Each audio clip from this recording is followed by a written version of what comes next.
warahmatullahi wabarakatuh. Halo guys, nama saya Ika Rusdina Wulandari, NIM 22381092099, Prodi Bimbingan Konseling Pendidikan Islam kelas C, Institut Agama Islam Negeri Madura. Video kali ini saya buat dalam rangka memenuhi tugas mata kuliah Manajemen Kepemimpinan Pendidikan Islam yang diampu oleh Bapak Khotibul Umam Eskov MT untuk memaparkan materi pada pertemuan ke-9, 10, dan ke-11, di mana materi pada pertemuan ke-9 ini akan membahas mengenai definisi kepemimpinan dalam dunia pendidikan, pertemuan ke-10 mengenai pentingnya kepemimpinan dalam dunia pendidikan, dan pertemuan ke-11 mengenai fungsi dan juga tugas kepemimpinan dalam dunia pendidikan. Oke, untuk itu langsung saja kita ke video yang selanjutnya. Selamat menonton!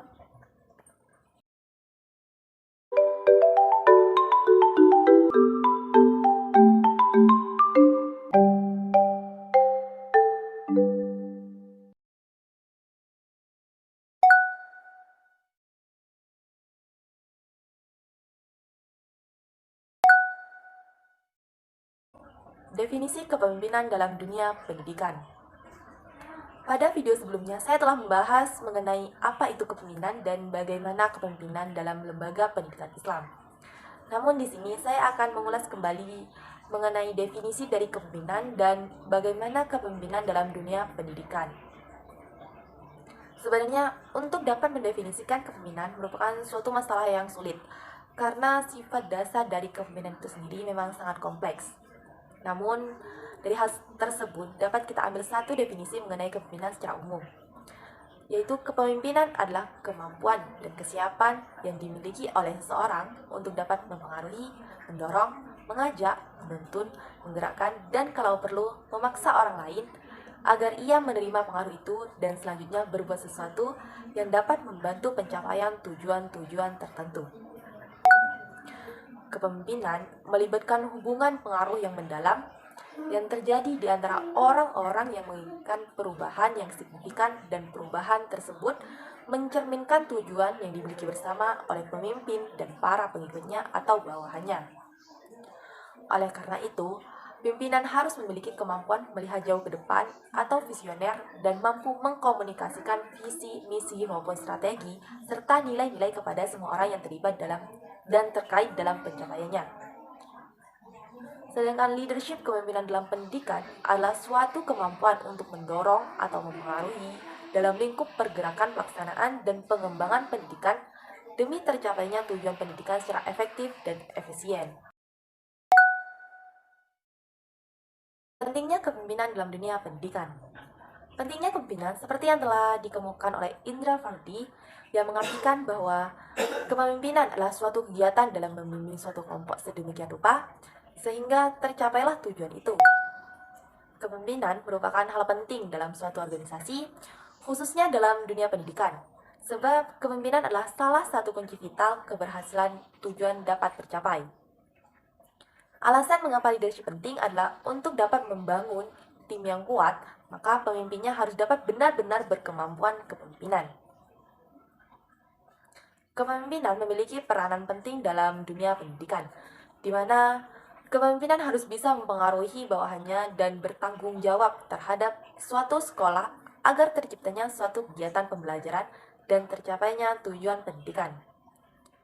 Besar keberhasilan dan kegagalan dari suatu kegiatan dan tujuan pendidikan ditentukan oleh kepemimpinan dalam lembaga pendidikan tersebut. Selain itu, leadership sangat berperan penting dalam pengambilan keputusan untuk kemudian diimplementasikan demi keberlangsungan kegiatan pendidikan.